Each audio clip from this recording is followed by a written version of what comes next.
চলার পথের ভিডিওগুলো আমি আপলোড করি ফেসবুকে, ইউটিউবে। তার ধারাবাহিকতায় আজকেও এই ভিডিওটা করলাম। তো আমি আছি এখন আখতারুজ্জামান ফ্লাইওভারে। এখন আমি প্রায় জিসি রোডের উপরে, সামনে লালখান বাজার। সব সিএনজি, বাইসাইকেল, বাইক আছে। তো রেডিসিংপুর দেখেন, সামনে রেডিসিংপুর দেখা যাচ্ছে স্পষ্ট।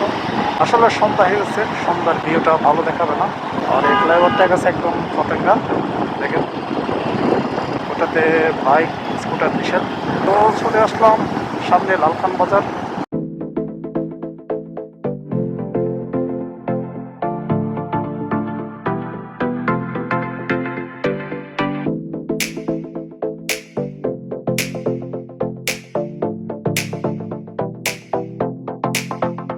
তো লালখান বাজার চলে আসলাম, মনে হয় জ্যামে পড়বো।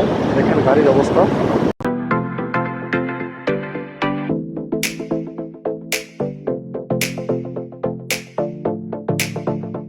আসলে লালখান বাজারে একটা ওভারব্রিজ করা প্রয়োজন, মানে মানুষ যাতায়াতের জন্য, বিশেষ করে মানে চতুর্মুখী রাস্তা।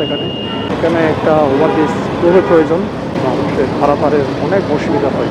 একদম সন্ধ্যা হয়ে যাচ্ছে, ফ্লাইওভারের নিচে একদম অন্ধকারের মতো হয়ে যাচ্ছে। তো টাইগার পাস সামনে।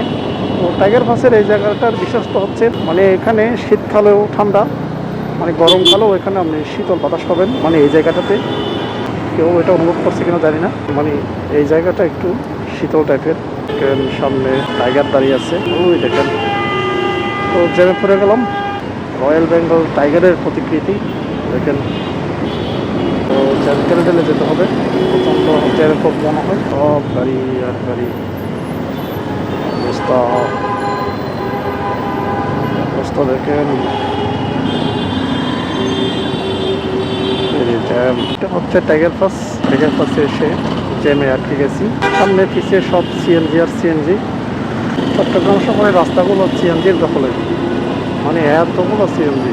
দেখি কতটুকু ভিডিও করতে পারি আজকে।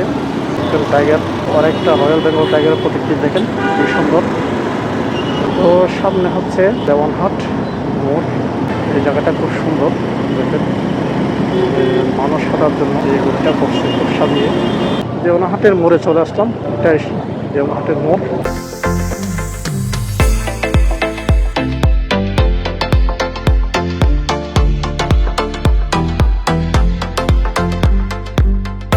তো ভিডিও করে সুবিধা হবে না, একদম সন্ধ্যা হয়ে গেছে, তার মধ্যে জ্যাম।